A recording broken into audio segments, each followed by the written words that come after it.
What's up, guys? This is Wenzes. Welcome back to my channel. Today I really want to talk to you about one-sided intimacy, and I mean mental intimacy as in a way how vulnerable you are in comparison to the other person in the relationship.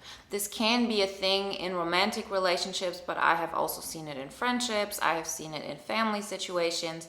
And I think one of the main reasons this happens to us as INFJs so often is because we kind of don't distinguish between a connection and mutual vulnerability, because in the end you can have a connection by being completely in other people's worlds, and that is what I used to do. And from talking to so many INFJs the last years, I know that this is something that a lot of us go through, that we feel, well, I know that person, I know that there's vulnerability and intimacy in the way we talk, and there's this knowingness, I know that person.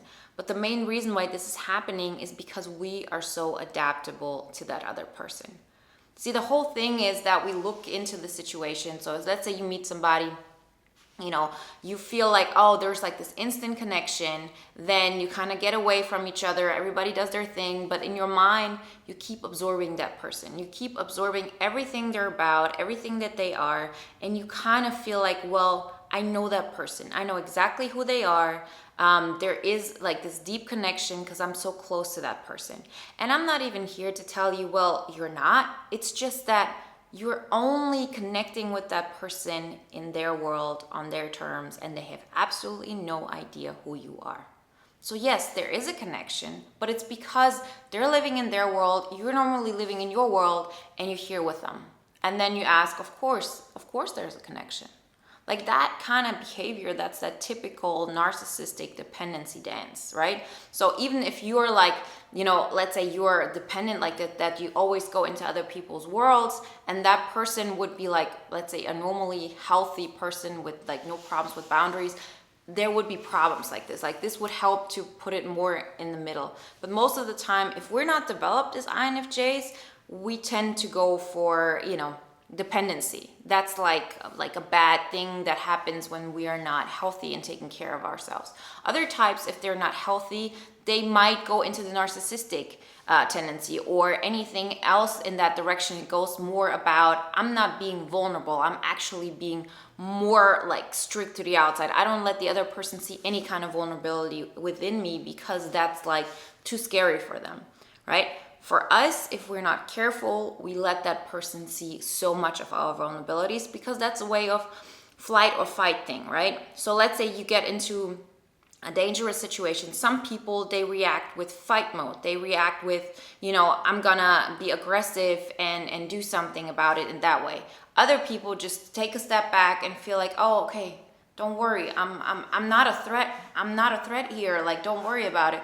And that's what a lot of INFJs do. One of the reasons is because we're introverts and, intuitive. So there is this tendency. It's just so much easier to just, step, aside or step back a little bit and look at the situation to tell that person, I'm not a threat to you. I'm just looking at this.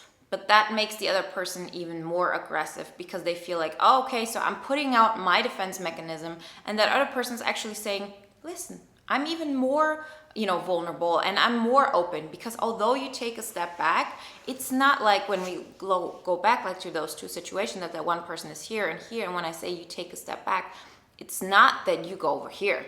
When we say we take a step back, we're actually even closer to that, because what do we take a step back from? We take a step back from who we are and what is important to us. We kind of say, my needs, I'm going to put them aside. I can do that for a minute. Your needs are the only ones that matter right now, because apparently you suffer so much from it. You're loud, you're uncomfortable. So of course, your needs are going to be the only ones important. That makes the other person, of course, very uncomfortable because they have no idea who you are, and that makes them even more scared. So that is the whole basic thing when it comes to one-sided intimacy if you go into extremes, right? So we feel because we can so look into their world, we have a connection. And that connection is first off only visible to us because the only thing that person sees is that person is in my space, right? That's what's happening. They have no choice. They have no chance to in any kind of way come your way, right? So if we get into these situations, we tend to leech on even more and say, why not? I see you so well. Why do you not look at me? I would help you so much. But you cannot help that person. That's the whole thing.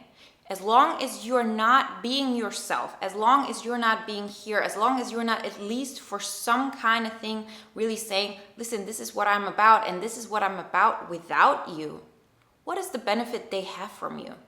And it's not that, oh, there's somebody who sees me and who cares about me. That's not going to be enough. Every person needs somebody to be to have their own energy so you can live with that energy a little bit. I mean, think about it. You're interested in that person who's all focused on them. That's not a person who looks at you and says, can I help you? Can I help you? Can I help you? No, you're interested because that person has a unique energy and you want to absorb that energy. That's how connection happens. It's not just how connection happens, because in that case, as I said, the connection happens only over here, but this is how vulnerability in a way happens, that you allow others to see you, and then, the other one can sort of adapt to that and be open to that. You kind of allow other people to give you feedback by being seen, and through that there is this vulnerability. That person really knows you and can hurt you. That person over here, they can't really hurt you. They don't know who you are. They pretty much just tell you, I don't like what you do. But they cannot tell you, I don't like who you are, because you're not showing them who you are.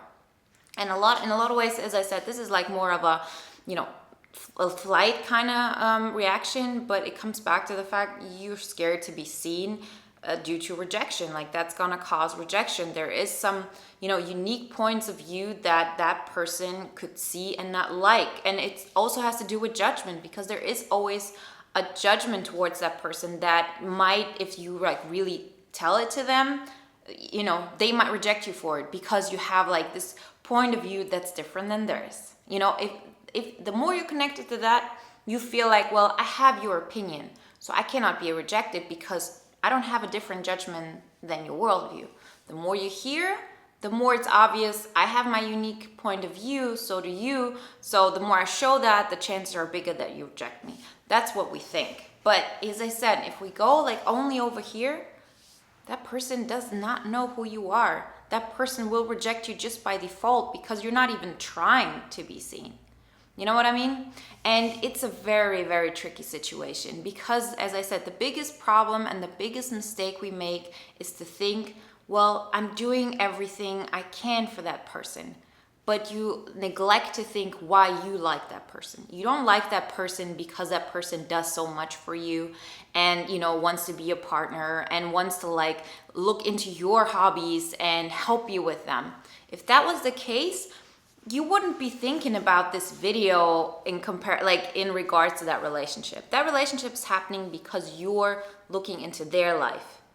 That's why you're interested. You're not interested in somebody who's interested in you if you're, let's say, one of those people like I was that goes into one-sided intimacy.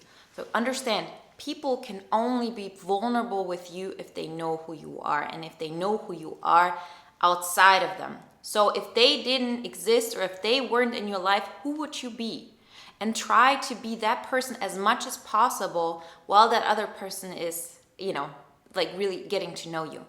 That's the whole concept of self-love. It's saying nobody can love you if you don't love yourself.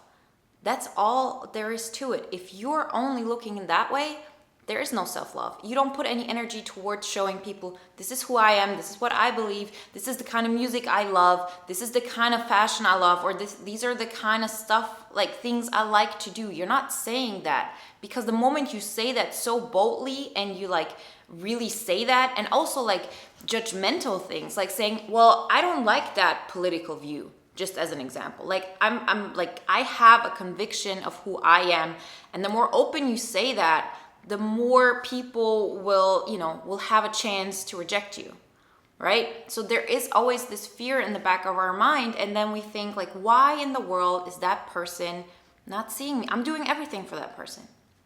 Just reverse engineer it. You don't like them for what they do.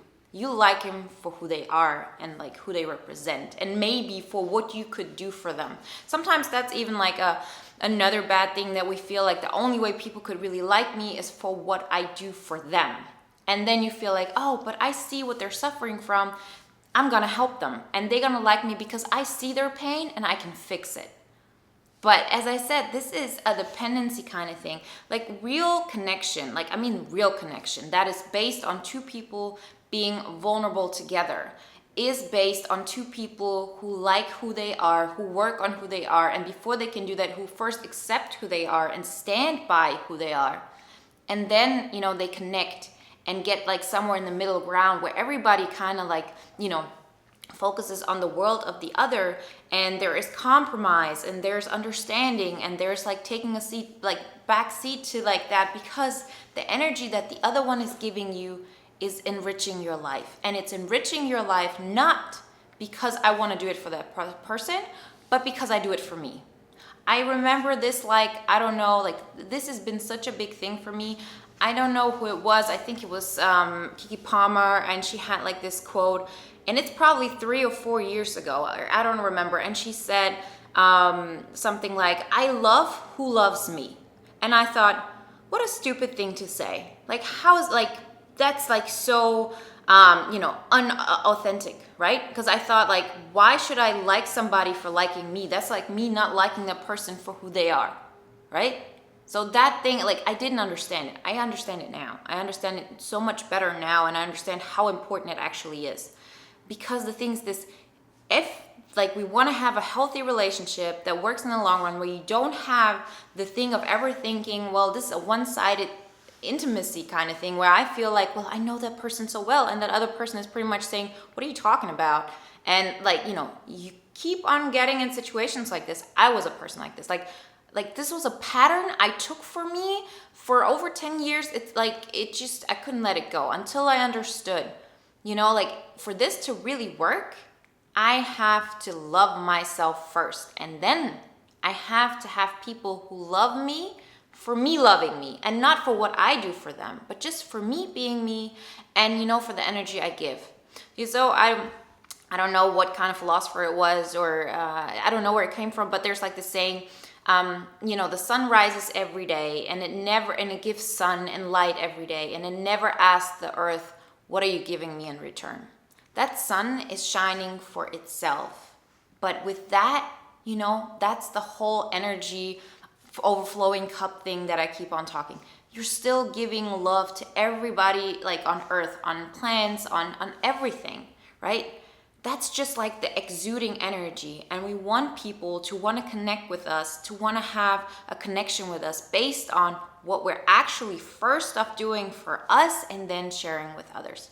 The concept that I said about like the overflowing cup is exactly that we, if you keep on giving, as in saying, I'm doing this for you, I'm doing this for you, I'm doing this for you, your cup gets smaller, your energy gets smaller.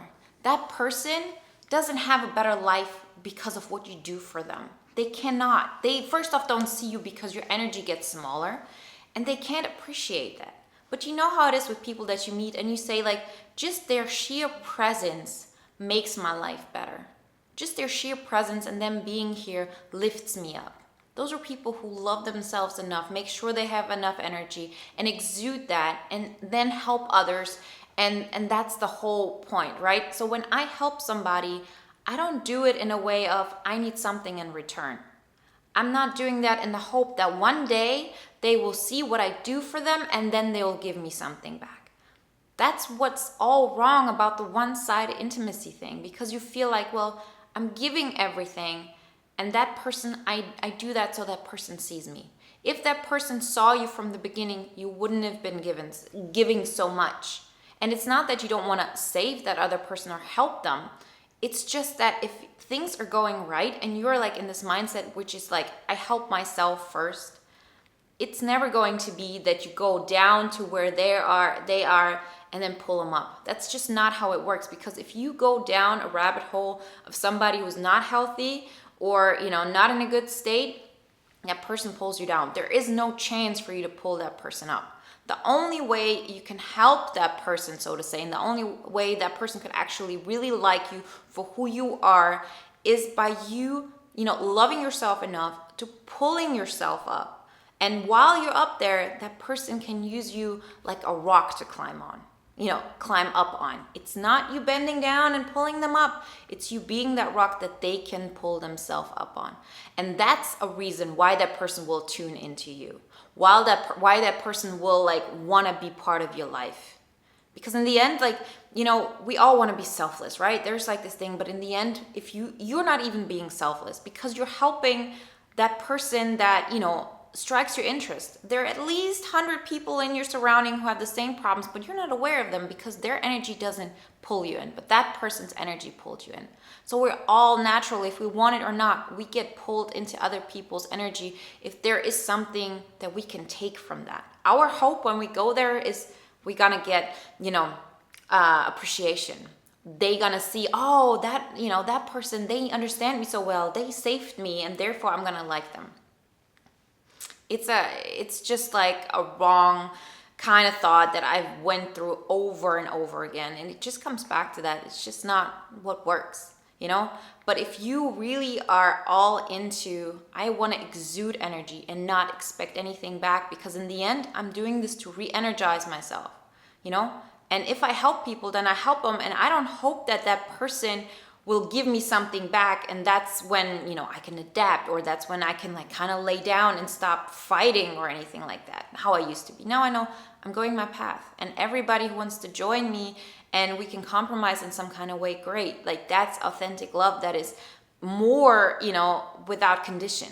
Like, unconditional love, we always think, oh, I have so unconditional love because I'm like doing everything for them. That's not unconditional love.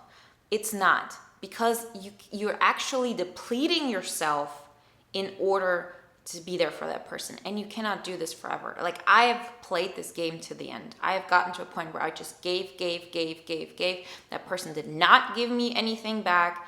And then at some point I had to pull the trigger. I had to get out of there. You cannot do this. You always expect something in return. But if you start from a point of, I'm giving energy to myself. I'm actually telling that person and showing the person, this is what I'm about. Like, I respect you, but these are the things I like. And my energy and maintaining my energy will be always more important than going into your world. Because, if I'm not putting the oxygen mask on me first, nobody can be helped. And then you'll see how people will tune into you and want to have your energy and want to be around you, because that gives them something. Being around you makes them feel something, and they can tell that this is not a conditional thing. You're not doing that for them. You're doing that for you and for your life, and they can just get like the sun, that's coming, as I said, like to the earth and giving everything without expecting anything in return. So if you have any kind of problems with one-sided intimacy, I have a lot of videos on that, on boundaries. I think I'll do another video on boundaries. And I also offer now one-time coaching sessions. So if you want my help when it comes to your relationships or anything that's on your mind, don't hesitate to look into it. The link is in the description. I wish you, like always, a wonderful day, guys, and I'll talk to you next time. Bye.